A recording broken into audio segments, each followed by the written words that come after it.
Am I the a-hole for not wanting to provide anything for my children's half-siblings? I, 30 male, have two kids, 12, 11 months, with my ex, and we share 50-50 custody and parenting time. Our breakup was acrimonious and we still hate each other, but we do try to keep that from our kids by being civil when they're around, and the rest of the time we hardly ever speak or acknowledge each other. All communication outside of face-to-face is done via an app. She has 4 additional children, she has an 8-year-old son with someone else, and she has a 6-year-old daughter, 4-year-old daughter, and a 2-year-old son with her husband. I have never purchased anything for my children's half-siblings, nor have they ever asked to buy stuff for them with me or asked me to buy them anything. I have never spent time with their half-siblings either. We do custody exchanges at a third-party location, and they go from one car to the other with minimal to no interaction between their mom and myself. My ex's parents have kept in touch with me over the years. Back when my ex's 9-year-old was born, her parents hinted that I should take him on as my own son because of the situation with his biological father. I ignored it, and after a few months they dropped the subject altogether. They have overshared things about my ex's household, and I had to tell them it wasn't something I needed to hear unless it involved my children. But I know her husband doesn't accept or provide for the 8-year-old thanks to them, and this is an argument now being used. I provide a lot of what my kids need and want. When it comes to school supplies and clothes, I do it more frequently than their mom because the quality between what she can buy and what I can is different. Most of the school supplies are left in school, so it's not a big concern of mine that she'll just take them for her other kids. But she did ask me about a year ago to buy more for ours and let her distribute them among her school-age kids. I told her I was her ex for a reason, and it was on her and her husband to provide for their kids like I was providing for our kids. My contact with her parents greatly reduced in the last few months because they decided to campaign for me to provide things for their other grandchildren.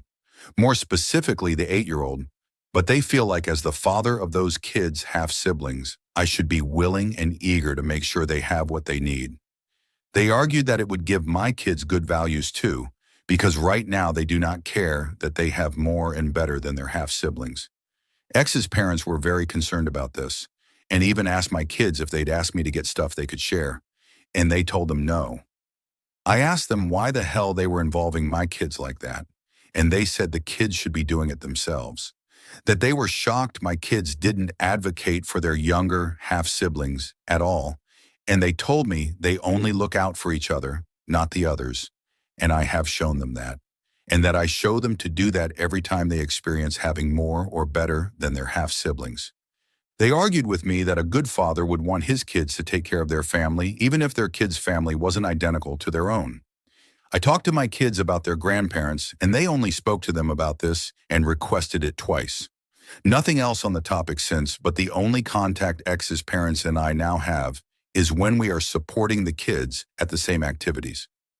The last time I saw them was at the end of May, and they were letting me know they were disappointed and believed I wasn't as good of a father as they believed. And they said I am letting innocent kids suffer because of my ex's actions in our breakup and not teaching my kids better. I find this whole thing frustrating because I have 2 kids and I provide for my 2 kids. I didn't have more than I could provide for, and we live a comfortable life. I don't feel like it should be on me to be responsible for any other kids my ex has, but I know her 8-year-old is the loser most of all in this. So I'm here asking if taking this stance makes me the a-hole. Edit. I did suggest they should tell their son-in-law to step up, or better yet, get their daughter to pick a better husband than one who signed up for her being a single mom and is a dick to the kid with no second parent. Not the a-hole. You're responsible for your kids and you're doing that. Your ex and her husband are responsible for their kids. Full stop. It's wildly inappropriate for the grandparents to guilt trip you, and even worse that they dragged your kids into it. Feeling bad for the 9-year-old doesn't magically make him your responsibility. Helping is optional, not an obligation. Some comments. Tell them they have biological bond to the child and you don't, and they should be the ones stepping up. Afterwards, stop engaging with them when they start the tangent. Don't feed into it. Put your foot down and set boundaries. Threaten them with low contact or no contact if they keep pursuing this issue.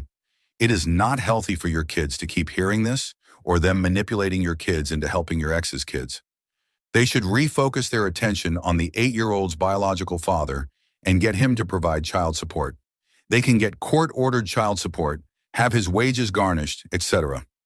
I find her current husband most disgusting. The 8-year-old lives with them full-time, I'm assuming, and should be taken care of. He got into a relationship with a woman who had 3 previous children. If he doesn't want anything to do with the 8-year-old, then that's on him and your ex. She's allowing her husband to treat the 8-year-old this way. The grandparents are welcome to buy them things. That's what grandparents are for.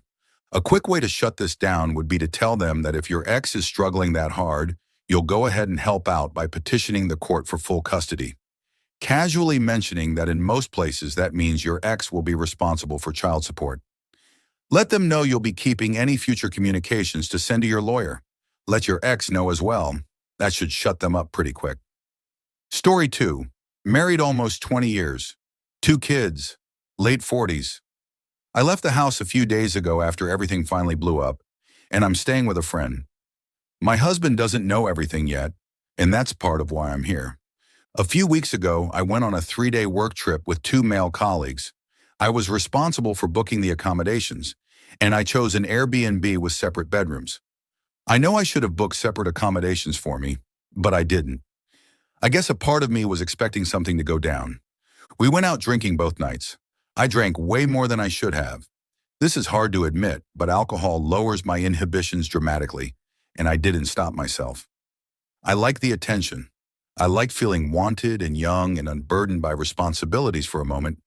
Instead of recognizing that as a warning sign and pulling back, I leaned into it. The second night crossed lines that should never have been approached, let alone crossed. I'm not going to write out explicit details, but I betrayed my marriage with both of my colleagues. I betrayed my husband.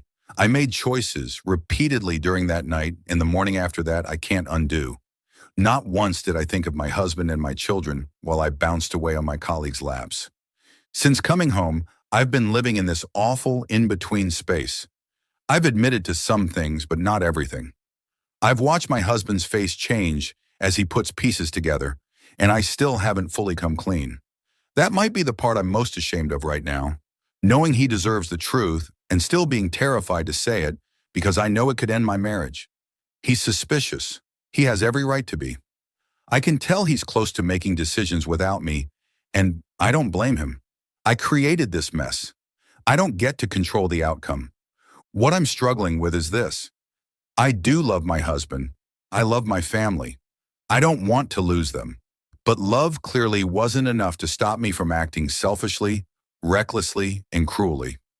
I'm realizing how much I relied on secrecy, validation, and escapism instead of dealing with my own issues. If reconciliation is even a possibility, I know it can't start with trickle truth.